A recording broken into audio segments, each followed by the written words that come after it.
Assalamualaikum warahmatullahi wabarakatuh. Selamat pagi anak-anakku sekalian. Pada pagi hari ini Bapak akan menjelaskan tentang bab 2 mengenai bentuk aljabar. Adapun yang dimaksud dengan bentuk aljabar itu adalah bentuk yang di dalamnya terdapat variabel. Variabel itu disebut huruf, faktor huruf. Tahu huruf A, B, C, D, E, F, G sampai Z itu disebut variabel. Jadi apabila ditanyakan variabel itu adalah huruf. Nah, sekarang perhatikan contoh sampingnya.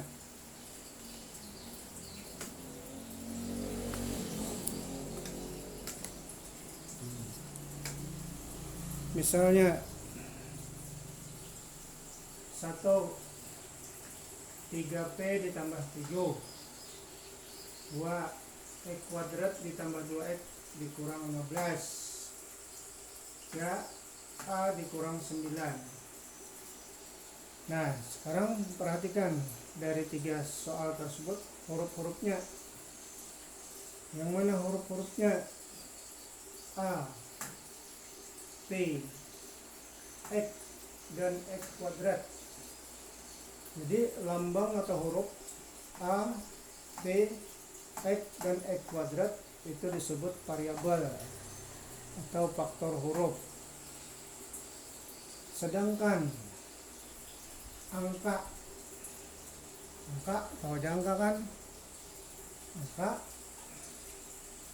7, negatif 15, dan negatif 9. Angka 7, negatif 9, dan negatif 15 disebut konstanta atau suku tanpa huruf. Jadi suku tanpa huruf itu disebut konstanta. Dia berdiri sendiri, berbentuk angka saja. 7, negatif 15, dan negatif 9 itu disebut konstanta. Nah, terus di dalam bentuk aljabar itu terdapat juga koefisien. Apa itu koefisien? Yaitu angka di depan huruf. Angka di depan huruf itu seperti apa? Nah, sekarang 3P. Koefisien P adalah 3. Ini angka di depan huruf. Nah, nomor 2, ini X kuadrat. Koefisien X kuadrat adalah 1. Apabila angka 1 ini tidak ditulis satunya, ini sudah menunjukkan koefisien X kuadrat adalah 1.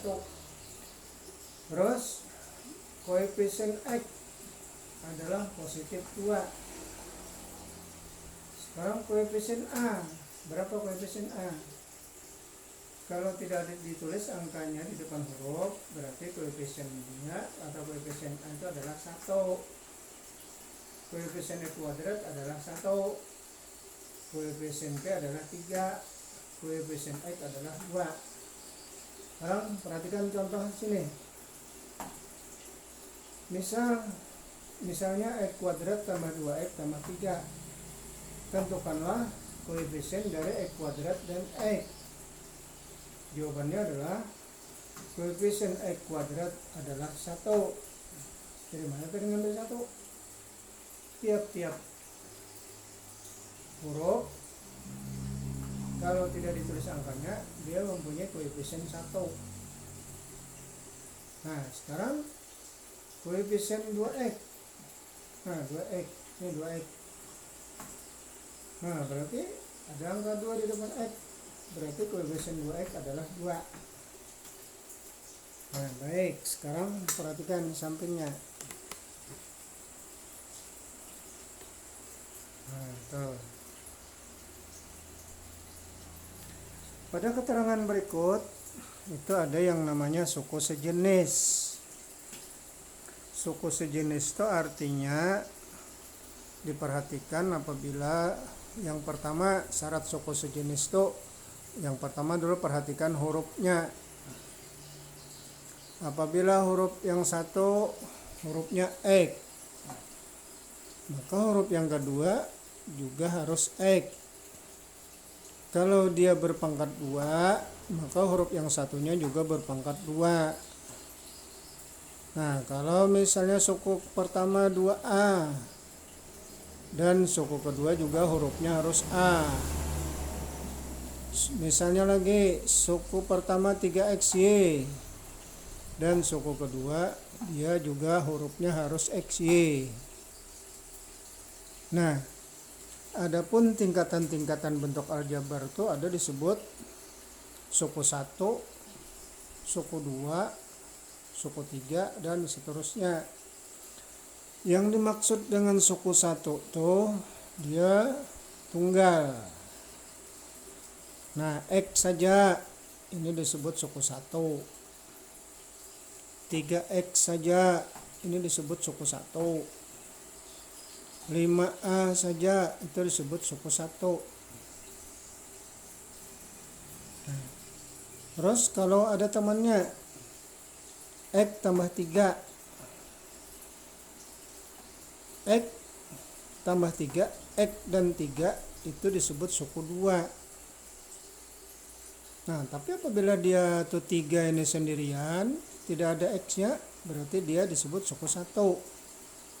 Tapi karena X tambah 2, itu disebut suku 2. Nah, terus lagi X kuadrat ditambah 2X ditambah 3, itu disebut suku 3.